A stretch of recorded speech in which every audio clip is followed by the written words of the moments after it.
Hello and welcome back to the table for another episode of Finding Atoria, a weekly TTRPG podcast where a group of friends and lifelong gamers gets together to discuss everything tabletop role-playing.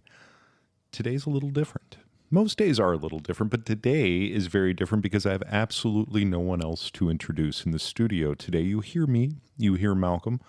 I am here with you, and I thought it would be an interesting time to discuss absences at the table, missing games. I think that there has never been a role-playing group or maybe even a game ran in existence that has not faced the problem of scheduling and what to do when players are not able to make it to the game. This is something that I see almost daily online. If you are looking at forums or groups or chats or threads or anything that discusses, hey, I've got a problem as a GM. I've got a problem as somebody who's running a game, and you get them from every place on the map and you get them in a wild array, but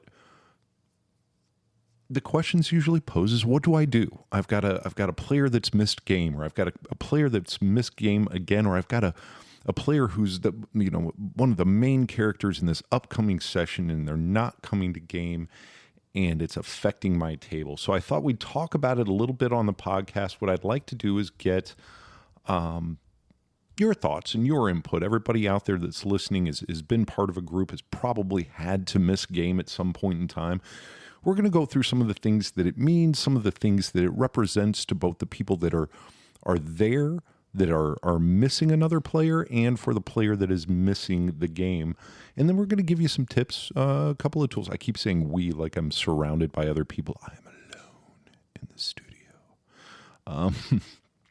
Kind of crazy, but that's how it went today. Missing our Arcadia, missing Tori, missing Jess. But just as happens at the table, sometimes life, scheduling, coordination, logistics come into play, and they were not able to be here today. So what we should do, and some of the talking points that I want to go into, and some of the things that I really want to respond, but I don't dare jump in the fray online because almost always these are not a failure of commitment. Almost always when you have a player that's not able to make it to game, especially infrequently, it is a feature of adult life, or adolescent life, depending on what is going on. But there are jobs, there are schools and classes and kids and illnesses and mental overload and just life chaos that comes into play that can cause somebody who is even committed previously to being somewhere and doing this thing that they purport to love and enjoy, can keep them from getting there. So it is natural. It is something that I believe should just be viewed as part of running a game, and it is a shared responsibility, as most things are at the table, to lessen the impact of an absence. So one of the things I'd like to say is that getting away from anything that you do routinely can be healthy. Taking a break from anything for recovery time to just scheduling a little breathing room is usually going to be healthy. It's usually going to prevent burnout. It's going to prevent some of that silent resentment that, I had other stuff to do today, but now I got to make it to game. It can take what the fun, enjoyable, loved hobby is and the shared experience that people are out there searching for through the role-playing tabletop adventure and turn it into something that is now, oh, I better make it, or, Jim's going to give me shit about not being at game. And if that's done in a non-fun, non-loving way, you can really drive someone away from the table. Where you have the ability as a GM, you have the ability as other players at that table to make it a matter of course, to make it natural within the flow of the campaign and in the game, for someone to miss. And there's so many things that you can do, especially as a GM, I think, to let that not impact the rest of the game, to let it not impact the rest of the players, to prevent an absence or multiple absences from damaging the larger value of continuation of the game and offering the space for people to play as often as they can. You can just present the fact that that player's character is someplace else. Early in the story, you can do it mechanically. You can do it through narration. You can bring in a hook that makes it make sense, or even makes the game and the story richer because the character's not there. As most things, I'm going to take those tools and opportunities usually as a GM, and I'm going to inject humor. I'm going to have a situation where there is something absolutely ludicrous and fun and maybe even worth a side quest that involves that player and that character not being there. You can also pivot your game.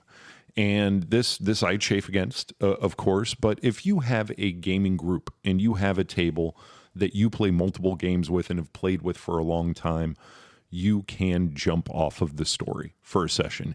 If the person that is not there, if the people, say there's multiple people that cannot make it there, just create too much of a gap in narrative story, really just knock out your entire session's adventure arc, you can say, okay, guess what?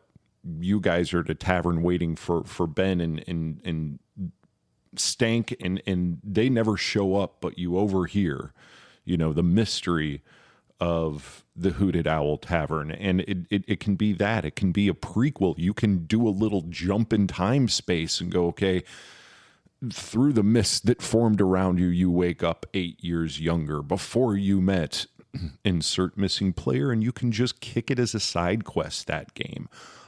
You don't have to go through the skills and the tools and the tips and the tricks to continue on the game as it would be played without the player. You can just pivot to a different game. But I like this next tip to kind of cover everything, and I see a lot of people do it well. If you've got a player that's not there, if you've got a character that you still need to be in the story, even though the player is not there, you can do a little bit of shared character control. Now, I just heard the dishes crash, the shrieks escape windows, and the pearls be clutched, but you've got to be careful with it, of course, but it's not that big of a thing. Of course, you're not going to play the character differently, run them into certain peril because their player's not there to control the character. But what you can do is have them take a turn, have the GM or another player roll for their attack or roll for their skill, or decide which hallway they're going to look down and go down. You can keep that character in the game, in the periphery, enough that you're not stealing player agency. That's the big thing. Nobody wants to come back and find out that their priestly, devout, conservatively ran character is now, punk rock and smashing things with their mohawk. And you just don't want to change the character, of course. And you don't want to put them into any huge decision-making things that would change their arc. But you can, the GM and the players can still take that walk with the character there in the periphery. I love that. I think when it's done well, you miss the least. When you get to come back and find out, okay, my character was there when this happened, and maybe this happened to my character, but it wasn't, it wasn't terrible. And there's nothing that is backstory destroying. There's nothing that, arc and goals are destroyed or changed. And you certainly don't do anything that permanently hampers the character. I like to keep it in the zany, fun sort of realm, but those are all there. And you can also do an in-world explanation. You can just talk about, okay, take this opportunity to have the big bad rumble in some effect that takes that character out, some magical instability in the world. They're recognized by somebody and taken off the street for a night. There's some sort of dream state separation. You can do all of these things narratively to just add to the story using that absence of the player in their character. I think it's an opportunity sometimes, especially if you are looking for new story arc hooks, if we need to bring somebody else in, if there is danger or elements of social interaction that have kind of been ignored or passed by the group. Use that. Take that opportunity to say, okay, Susie's character is not here right now, but here's what I can tell you that they would know, and keep them in the game as an information resource or a point of information resource. Not so definitively that when the player comes back that the character or the setting is foreign to them, but you don't have to fold. You don't have to automatically say, well, it's not going to happen.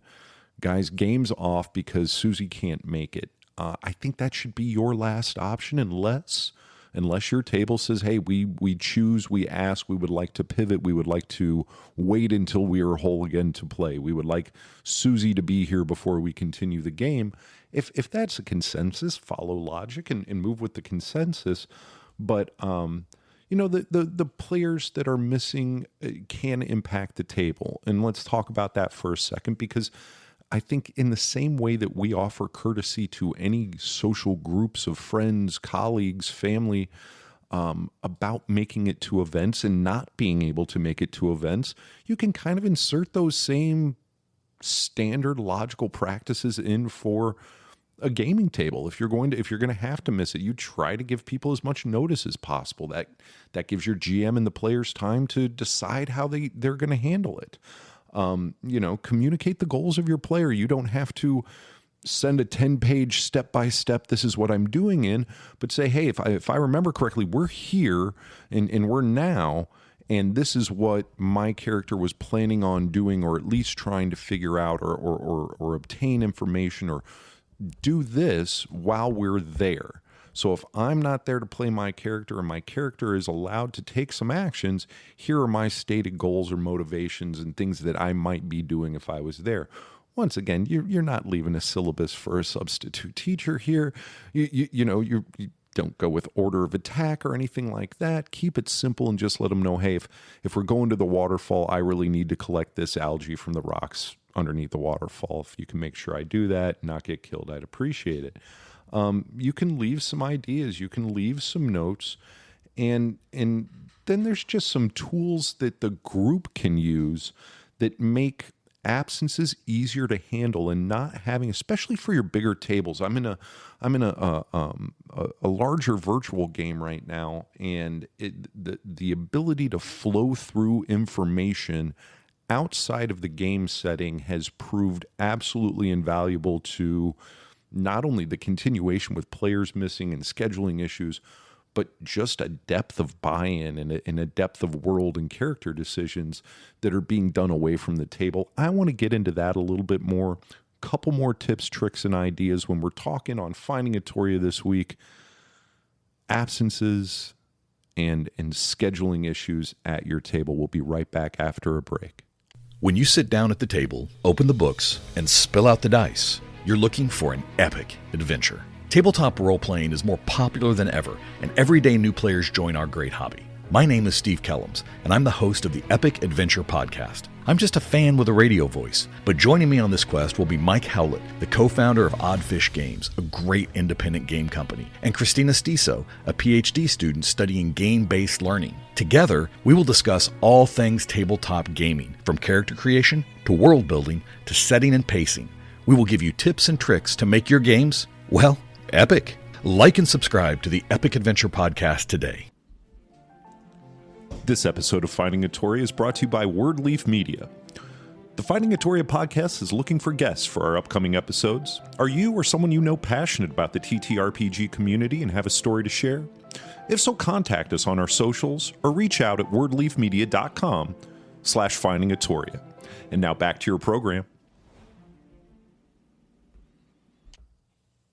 Welcome back from the break on Finding Itoria. You are with Malcolm Only here in the studio today, and we are quite serendipitously talking about absences at the table and at the studio and how to, as a gaming table collectively, as a playing group, as a game master, how to best handle absences at your table. We were going to jump in right before the break on some some tools that GMs and other players can use that are going to lessen the effects of a player character absence at the table, because it's not just that they're not there for the game. And I think everybody can kind of relate to this. It is, okay, now I've got a character who has not had the shared experience of a session. And these sessions for most gaming tables are not going to be back to back. So you're talking about, okay, we're meeting every 2 weeks. Well, now you've been away from the game for a month. So is your investment in your character and your game lessened by this lull that an absence created? And if you go out and take the benefits of some of the tools that are out there, just for communication, things that we do all the time, you can do it as simple as a chat group if you want to, but things like Discord, WhatsApp, and Slack are out there for quick updates, for recap notes, for things that can be done, decisions that can be made, and information that can be transferred in between gaming sessions. And it once again, this sounds like, secondhand logical information to do this, and it is. But if you look at the absence of those things and those tools and those abilities to communicate and continue on game activity and continue on game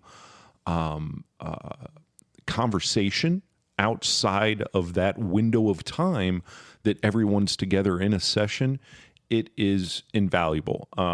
I've talked about Steve Kellums many times on the show, a good friend from the Epic Adventure podcast, who did this, I think, for just raw simplicity at the suggestion of another player in the group. And it's brought some of the richest detail and some of the best tie-ins for coming back to that game, either before a session or after a session, if you've missed one or if you were there, and just getting a situation report, getting character-specific interactions that will allow a player who has not been at that game table to add to the narrative story, to put their character into action and positions for a session or two, to still have investment, to still have agency in the game, to still have interest in a really good time, with the game, and not feel like, hey, I walked away, everybody else made it through this, and I'm kind of sitting here now not able to get back in on their level. And I mean that figuratively, not that everyone leveled up while you were gone, but the idea that there's a different cohesion and now I'm not as part of the group.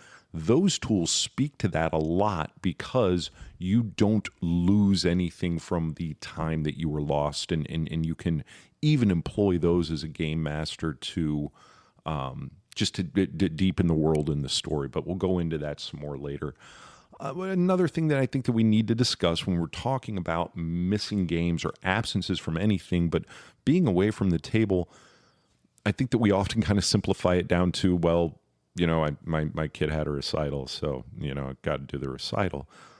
Oftentimes it's not as much written schedule and conflicts on a calendar as it can be a little bit of ancillary things that just make it harder for us to get to the table, be it mentally or physically.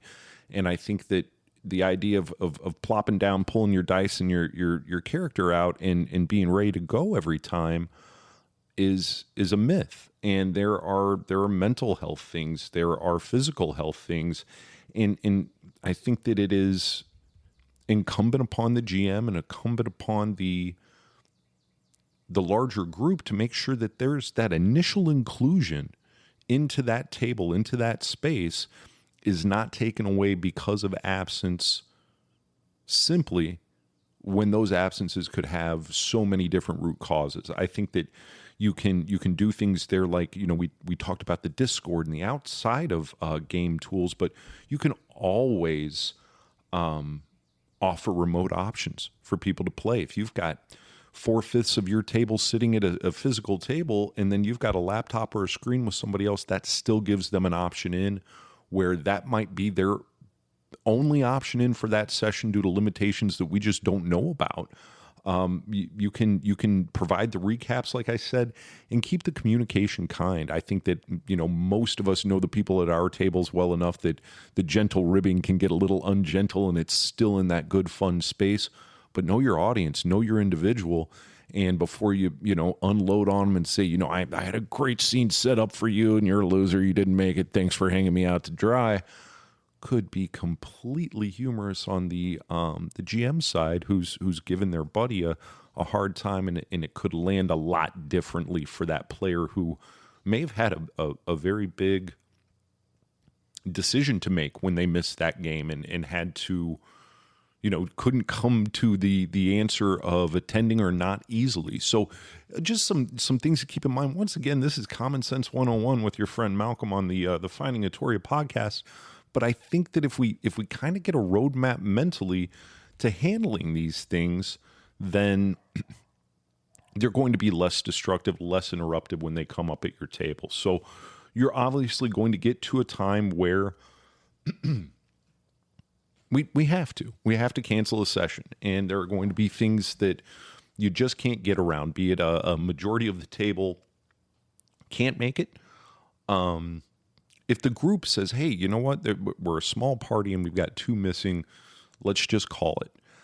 Anytime that you've got consensus from the people that can attend the game to delay the game until others can join, always do it. If the people that can join want to do a little side quest thing and not the campaign that was going on, that's fine, but never forcefully run game and say it's 12:30, and if you're not here, you're not gaming at hey, we all told you we'd rather wait until Susie's feeling better, she comes back, and we're a full party again. So at those points in time, you need to decide that it's time to call it, and that's difficult to do. I'm sitting here squeezing the arm of my chair a little bit harder as well, because not only does a GM and character players put in time to preparing for a game and looking forward to it, as is usual, because of those adult life chaos things, we're not meeting every other night. We're not gaming 2 to 3 times a week for the same campaign. If you are, more power to you. I absolutely love your ability to do it, but we're usually not. So if the energy at the table feels off, if it's better not to game, recognize that. And that's tough for me to do, because once again, I'm the more is better scenario. If we want to close those character sheets after 4 hours in this world and open up another folder, I'm ready to go. But you have to kind of read your table, and it can happen during a session. Sometimes I've just called a session when you kind of look out, and depending on what my energy is, where the story's at, I try to take stock of how the table's doing. And if they're at a point where they're kind of laboring along or kind of got my phone out again, it may just be a good time to say, hey, we need to pivot and reconvene at another time. But use communication for that. Talk to your table. And I think you can solve almost all of these things with that communication, and then also with some upfront expectations and communication. If you're somebody that gets your travel schedule for work a month in advance, don't wait until the night before the game and say, sorry, this is Susie, I'm going to be traveling. Try to be as courteous as you would for that group as you are for any other professional or social group that you meet with and that you have a shared joy and interest and hobby with. So going back over some of these ideas, I think they're very, very simple. But try not to leave somebody in a place of guilt or FOMO because they were not able to make it to the game. And then, use what I use. Use some of that humor and some of the fun ridiculousness and zany creativity that you can use to explain or to include a character in your story whose player's just not there for that session. Obviously, if you have somebody who's made a commitment, not in earnest, to the table and does not seem as though they're interested any longer, this is the one that you see coming up a lot on social media is, what do I do with that player? And wait a minute, they're a friend of somebody else at the table. And if I tell them, okay, calm down and go talk to that person. And I have to believe if you ask them honestly, are you enjoying the game and would you like to continue playing? and they pause a little bit, you've opened up a conversation either to ways to change that player's experience so that they want to be at the table and show up, or you've given them a very easy landing path to leave the table without any drama or he said, she said, or once again, anything unnecessary in any other social group, be it professional, family, friends, kind of applies here because you're dealing with people and you're dealing with the same motivations for people attending and not attending things.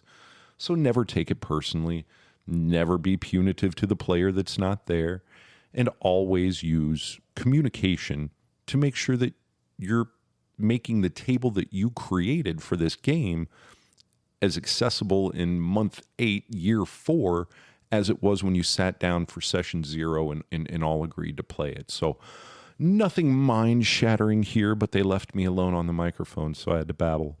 I expect a full or fuller complement back in the studio soon. Thank you so much for spending some short time with me and Finding Itoria this week. You can definitely have an opinion on what we've discussed, and we'd love to hear about it.